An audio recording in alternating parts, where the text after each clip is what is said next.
is the single greatest shirt, designer shirt especially, that I've ever bought, ever wore. Literally comfy from the second that I first wore it. MVP, Joel Embiid, this shirt rocks. Shout out to running back Philly. Oh, shit, it's awesome. So let's talk about this game 7. You know, the game where this guy right here has to step up big, obviously. But actually, let's talk about that. Joel Embiid's playoff series. He's averaging anywhere around 27 and 9. That's 27.5 rebounds. The particulars of that are iffy. I don't feel like looking up the specifics, but it's right around that ballpark. It's about 44% from the field, so definitely, he averaged like 36 a game against Boston. So is there another level that Joel can hit? Yeah, he's had a very good matchup with the Celtics this year. And I think that, obviously the LCL was great too. It was supposed to be a whole month. But within 2.5 weeks, and then getting the comfort on playing on it, I do think that this game, Joel Embiid is going to give us something a little extra special. But I want to say that Joel Embiid has put you, again, in a position to win, Like, even when the offense is solid, not spectacular for his insane production, he's averaging a career best 3.5 blocks a game. Joel Embiid is dominating the interior defensively, and you can bet that that's a huge reason why you won these games here. So I don't feel like it's fair to say Joel Embiid hasn't had a signature moment. I don't think that's fair, and I also don't think, especially when I look at the stats, you look on NBA.com series stats, you see that the Boston Celtics have like 4 or 5 guys in double figures. We barely get 4 guys in double figures. I don't think this is a series where Joel Embiid carrying it is going to be something that is hugely productive for us. In my mind, Anthony Melton needs to step up. Jordan Yang needs to step up. Whoever gets in the game, and especially in Embiid minutes, needs to step up. Paul Reed had a great game 1. I'd like to see him play to the level that he played in game 1 in this game 7.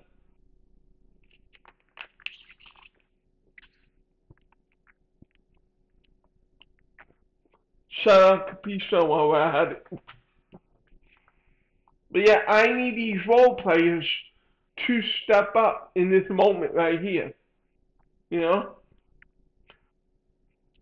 More critically, I thought in game 6, I thought James Harden had a terrible game. Obviously, the whole scoring thing, 4 from 16. But I was more upset with his point guard play, 5 turnovers.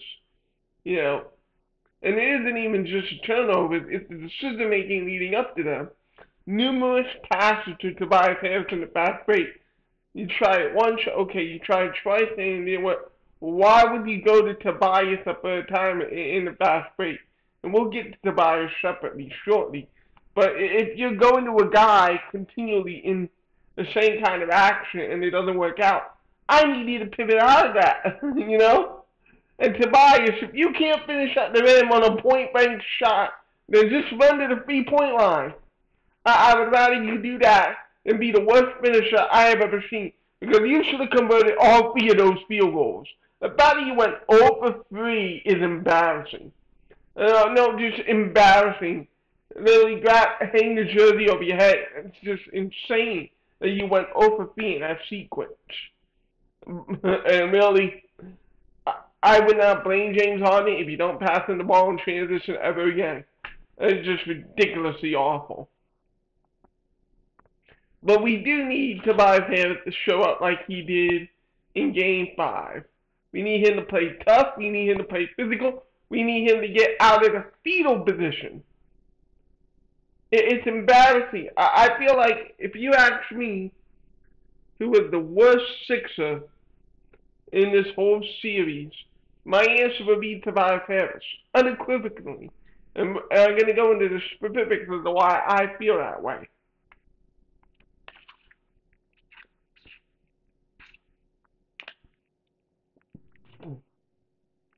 But we need Tobias Harris to step up.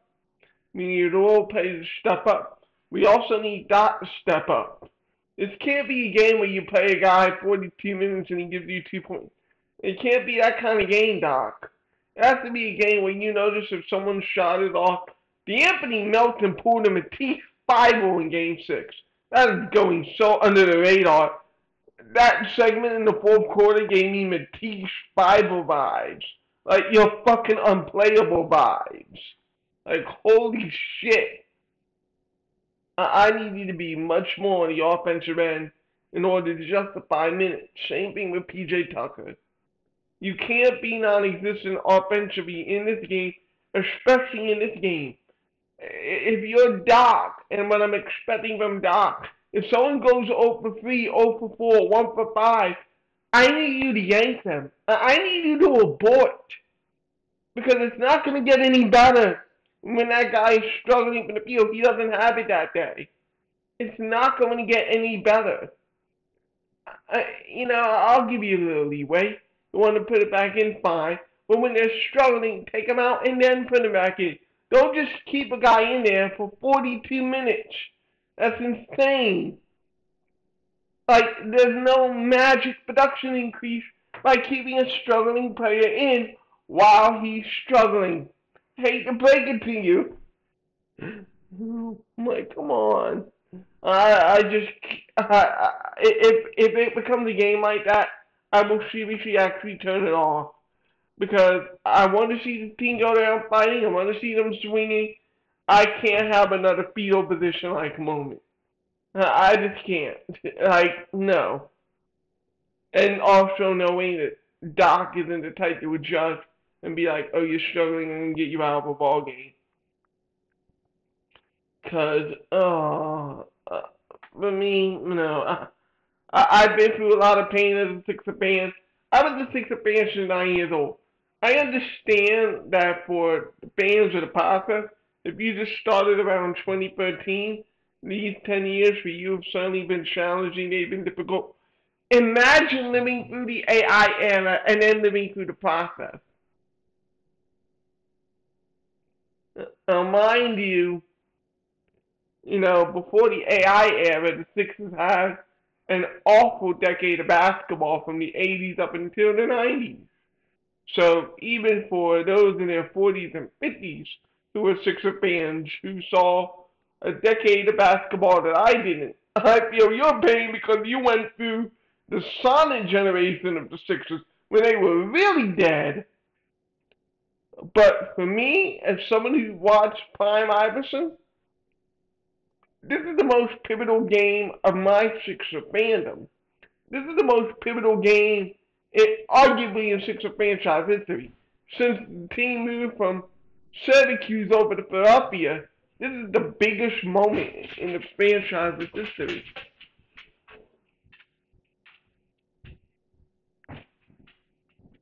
This is the biggest moment in franchise history. If you win, you get to go to Eastern Conference Finals for the first time since 2001. If you win, you probably have an inside track to an NBA Finals berth. If you win, you further solidify Embiid's greatness. All of these things if you win.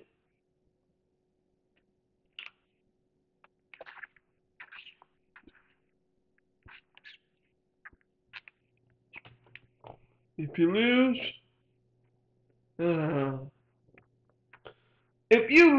this will end up basically being another dark era in the Sixers' ridiculous run from the 80s to the 90s to the 2000s, all the way up to the present. What was the meaning of the process? And I gotta be blunt about this.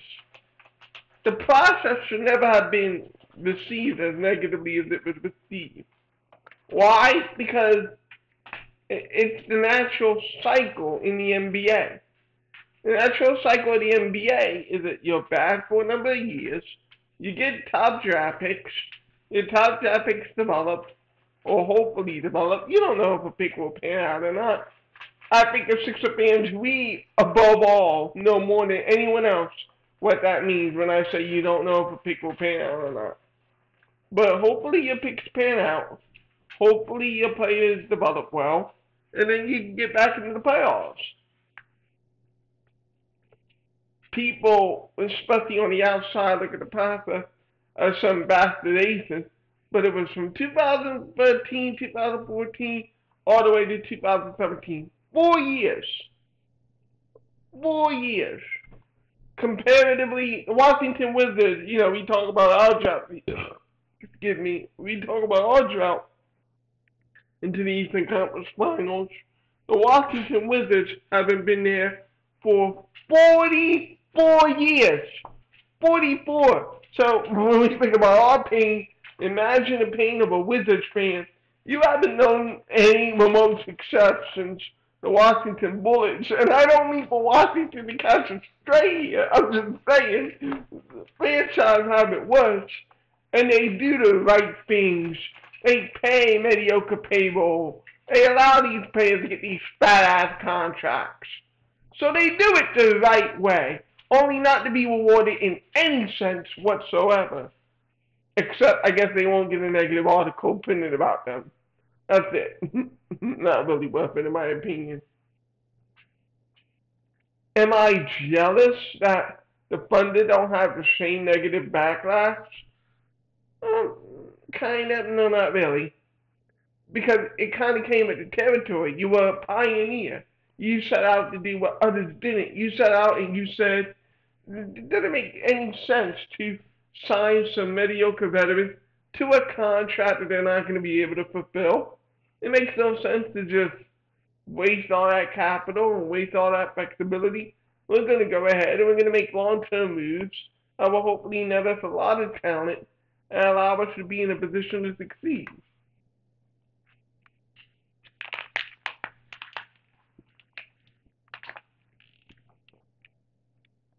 It just so happens that Markel has a shoulder freak accident, whatever happened there. And it so happened that we happened to draft a bitch with a number one overall pick in 2016. You know? Like, the way the cookie crumbled in the draft for the Sixers. Now, that's just two of the picks. You have 5 top 3 picks.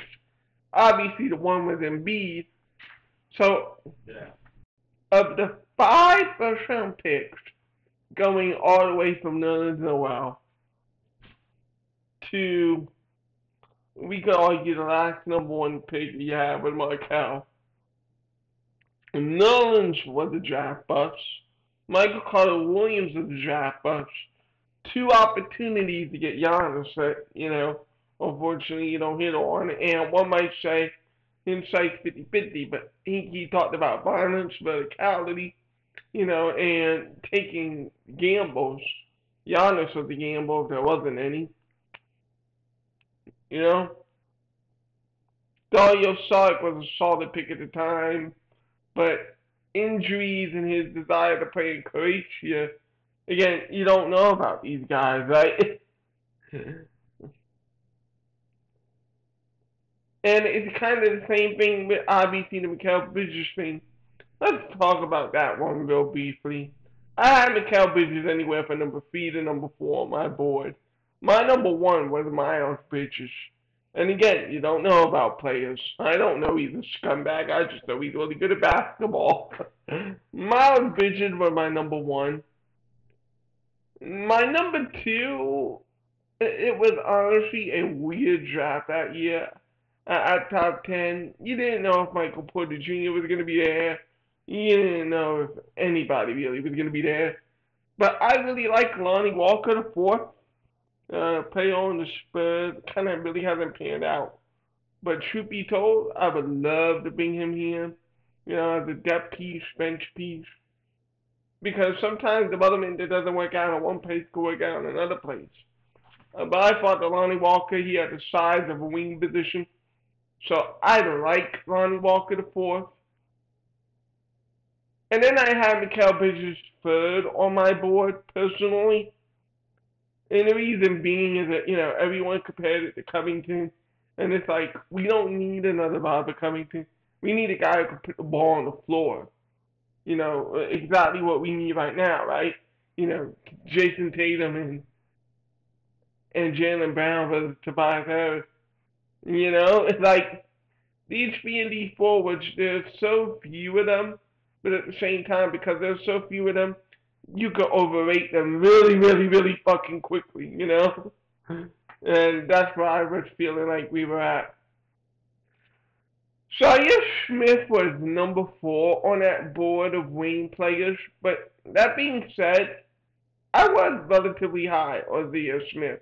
People need to remember that peanut allergy changed so much for Zia, and people now mock they mock the fact that he looked like an undersized forward. To me, that was a strength. You're talking about this 6'3" guy who was basically out jumping college bigs and getting to the ball, or who was able to cut and get to the rim.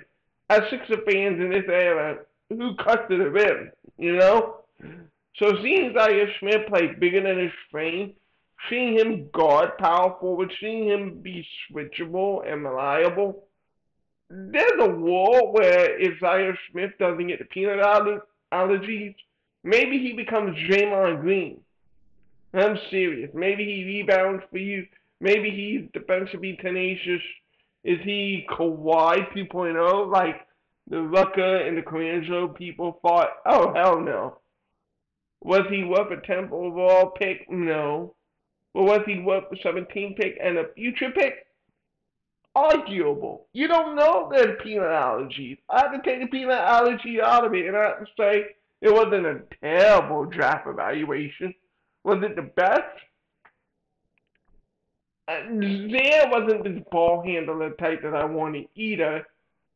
I guess what made me comfortable somewhat with it at the time was Zaire Smith's possible upside, whereas I didn't perceive Mikal Bridges a true sophomore, junior type of player. I thought Mikal Bridges is one of these older college players.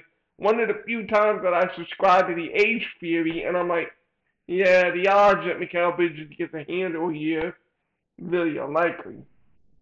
Even now, with Mikal Bridges and his run with the Nets and his run for the final 20 games at Phoenix before being traded, very small sample size. Get back to me next season where Zaire Smith can show us 82 games of what this looks like. Zaire Smith, Mikal Bridges. 82 games of Mikal Bridges showing me what this looks like. Then I'll believe that he has performed above his draft grade. I looked at Mikal Bridges like a top 15 player. I didn't see him as a top 10 guy. And thinking on it, Michael Foster Jr. would have been my pick. But at the time when people were talking about it, it did not feel as though, Michael Porter Jr. would be there at number 10. So this is just me talking about it realistically. It sucks the way it happened. And it even sucks worse and it ended up being the trade for Tobias Harris.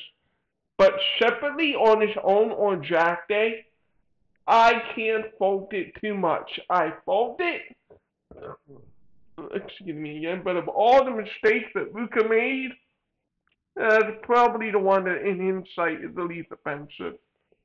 Sucks, it happened.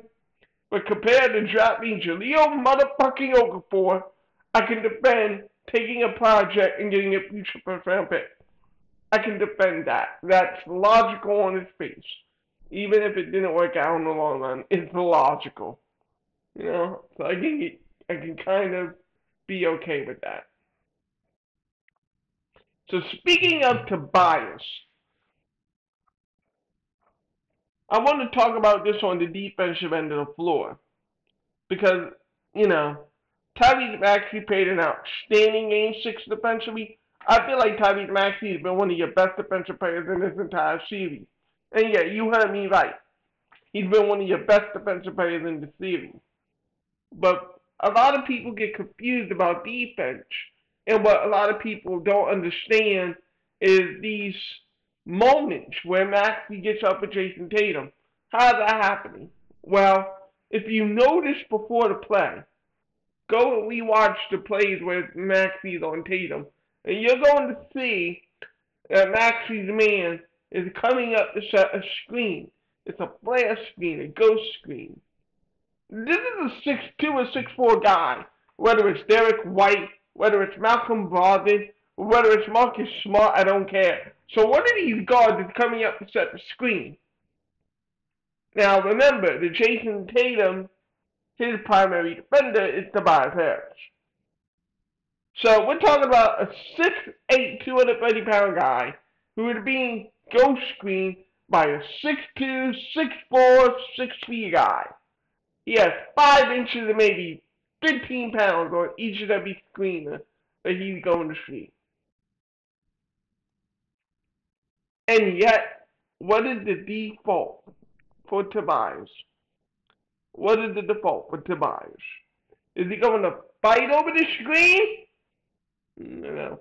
Or at least are you going to go under the screen, take away any driving range, force Tatum to maybe use the dribble to get himself free? No, we're not going to go under the screen either. Or are you going to hedge, double the screen, send an extra defender, make someone else beat you? No, we're not going to do that either. We're going to fucking switch it. You're 6'8", 230 pounds, and you're going to switch a screen. You are 6'8", 230, and you're saying, I can't go over a screen of Marcus Smart. I can't go over a screen of Derek White. Or if it's a Malcolm Brogdon, whatever it is.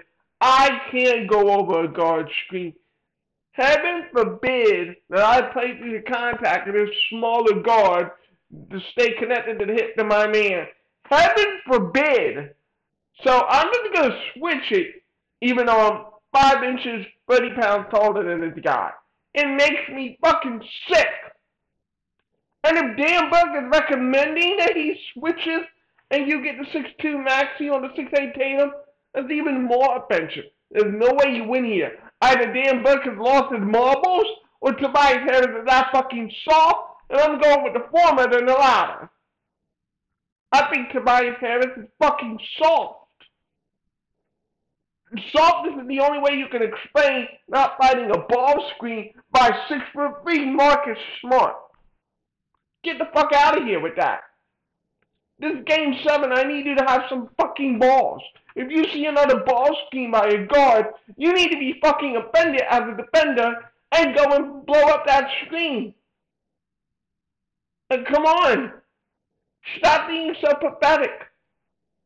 And what also tipped me off to this is, shout out to Brock Landers. He pointed this out in the regular season where Tobias is getting caught on these screens. You're 6'8". You're 6'8". I'm 5'11", 6 foot. I feel like I could do a better job. I'm being serious. I'm not being, this is not some sardonic, oh, you're just saying that, he's an NBA player for tall knee. No. Marcus Smart only has 2 inches on me. I swear to God I could fight through that ghost screen. I swear. First of all, because I don't have the desire to do so. Like, you're 5 inches taller than these guys. You don't even have to put a whole lot of effort. You can literally just step through the screen. Even if it's brush contact, you can have a hand up and literally force a miss because you're that much taller. You're not being screened by Al Horford. You're not being screened by Robert Williams. You're being screened by Marcus fucking Smart. Stop being lazy. That's what switching for you is. You're 6'8" and switching off of a 6'2" guard screen. You're being lazy, Tobias. Stop being lazy. Get over the screen and contest the shot. Lie the hips. Why? Because whether you are switching or whether you're in a 2-3 zone, either way, there's still some man principles. The Sixers have designated you as Tatum's primary defender. So be a man, get some balls, and fight over the damn screen. I can't take it anymore. I can't negatively grade the guard for cross-matching, as he said, cross-matching with a forward that he should not be cross-matched on in the first place. So time's yours, Tobias. I'm using an Andy Reid. Time's yours. Either you're going to fight through these screens and be a man, or you're going to be the softest 6'8" piece of shit that I've ever seen. Come on, time's yours. And if Tobias is really that soft, when you're not going to change much, here's one thing you should definitely change. Change the assignment. Put Tobias Harris on Jaylen Brown and put P.J. Tucker on Jason Tatum. Because I know one thing P.J. Tucker, he'll fight through those screens. If Tobias Harris is too much of a wimp to fight through a Marcus Smart, a Derek White screen, or a Boston screen, then put P.J. Tucker on Tatum and let P.J. Tucker fight through those screens. In fact, probably at that point, they won't even screen him anymore at that point. At that point, Jaylen Brown will get a bunch of screens. So maybe I don't even want to do that because that means the ball will be in Jaylen Brown's hands. But seriously, either way, you're 6'8", 230. Other fans may give you the excuse. I won't.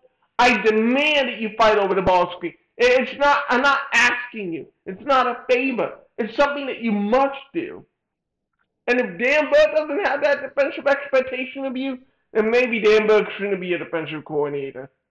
I'm just saying. You switch with James Harden because James Harden is sober. You switch with P.J. Tucker because P.J. Tucker's 38.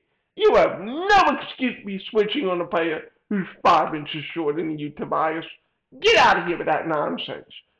D up, guard up, go over screens, or even go under them, or even hedge the screens. Double, I don't care. Double the screen, yes, the shooter will be open. I will take my gamble with forcing Jason Tatum to make a passing decision over you cowardly switching and asking 6'2" Maxey, oh hey, you guard this guy 6 inches taller than you. Have fun. No. I need to see Tobias way more engaged on the defensive end of the floor. Speaking of P.J. Tucker, so let's talk about this. There's a segment in Game 6 where Joel Embiid played, and a lot of people are controversial about this segment, where DJ and RB and others, will want Niang glued to the bench because of the defense. Here's the thing. You scored 86 points.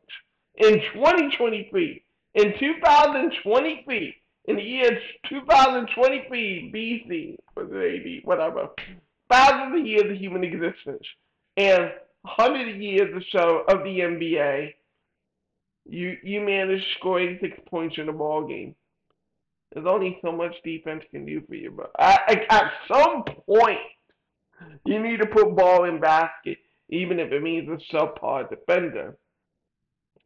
And not only was Niang shooting well, but I thought Jordan Niang competed defensively.